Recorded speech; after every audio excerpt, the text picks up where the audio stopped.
¿Por qué Godzilla Minus One es probablemente una de las mejores películas de Godzilla de los últimos años? A ver, en los últimos años Godzilla de cierta forma se ha consolidado dentro de la cultura popular como una de las franquicias más importantes de los últimos años. Esto debido en mayor medida precisamente a la hora del denominado Monsterverse, en donde hemos visto a Godzilla en sus mejores momentos, con batallas épicas, con diferentes kaijus y hasta un crossover con King Kong, siendo probablemente el reflejo de una necesidad por parte de los fans de ver a esta criatura tan importante dentro de la cultura nipona, básicamente repartiendo hostias a diestas y siniestras, ya sea con garrazos, colazos, manotazos, mordidas y el mítico e icónico aliento atómico. Pero a decir verdad, si algo tengo que decir de Godzilla Minus One es el hecho de que, a diferencia de estas últimas entregas, Godzilla Minus One logra capturar una magia que particularmente también muchos fans de este dinosaurio gigante nos encanta, y es el hecho de retratar a esta figura ominosa como el villano de la película. Y es que no es para menos, ya que la primera película de Godzilla de cierta forma retrataba esta misma visión del kaiju, al ser, a diferencia de otras entregas,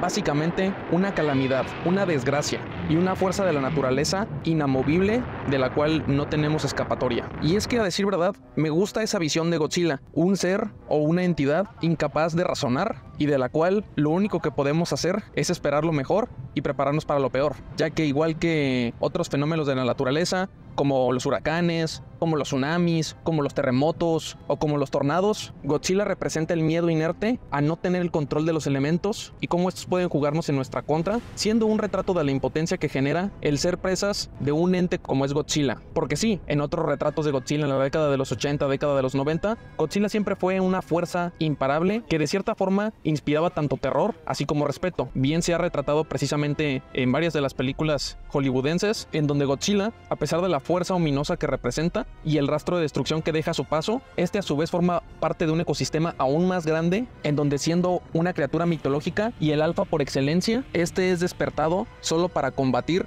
a aquellos a los cuales le representan o una amenaza o un desafío a su permanencia como la bestia más fuerte de la Tierra. Pues bien, en Godzilla Minus One no existe eso. En Godzilla Minus One, muy por el contrario, tenemos el retrato de un Godzilla al cual no tiene ninguna motivación más allá del mero hecho de existir como una presencia que atenta contra todo lo natural y a su vez contra los pobres ciudadanos de la Nación del Sol Naciente, que recién acaban de sufrir una de las mayores tragedias en la historia de la humanidad. Y eso es algo importante dentro de Godzilla Minus One, y es el hecho de que, a diferencia de otras entregas, Godzilla Minus One no es representado como un héroe, sino más bien como el antagonista, como diría el Guasón, ese objeto inamovible que solo la voluntad humana podrá detener, como una fuerza imparable que nunca acaba, respaldada por la esperanza de aquellos que están dispuestos a luchar para sacrificarse por un bien colectivo. Y a ver, la película se ve increíble. Si bien no tiene el presupuesto de Hollywood, lo cierto es que se hizo un excelente trabajo precisamente para capturar no solo la estética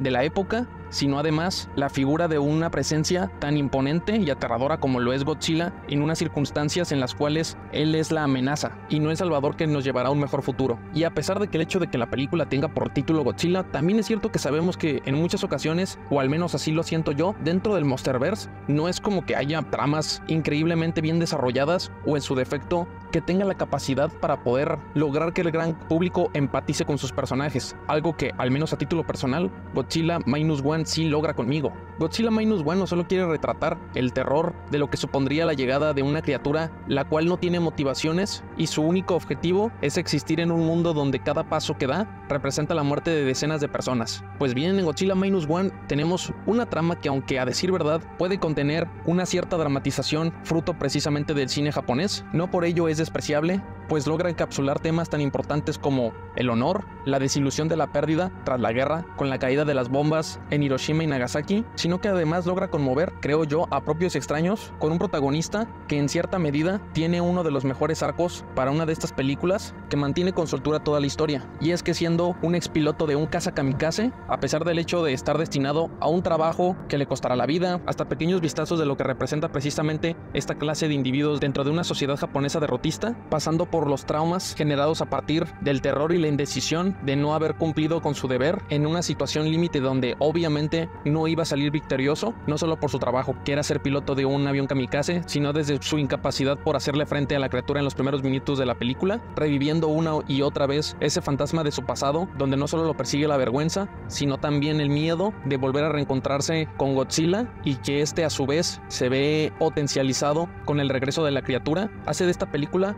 un excelente acompañamiento para una historia que quiere retratar no solo el terror atómico simbolizado a través del kaiju, sino también una película que, a pesar de lo pesimista y derrotista que puedes llegar a ser por momentos, cuenta con un mensaje bastante optimista, donde la misma voluntad humana reflejada en el pueblo japonés hace de su sacrificio y su valor la mayor de las armas colaborativas para enfrentarse a una de las criaturas más importantes del cine.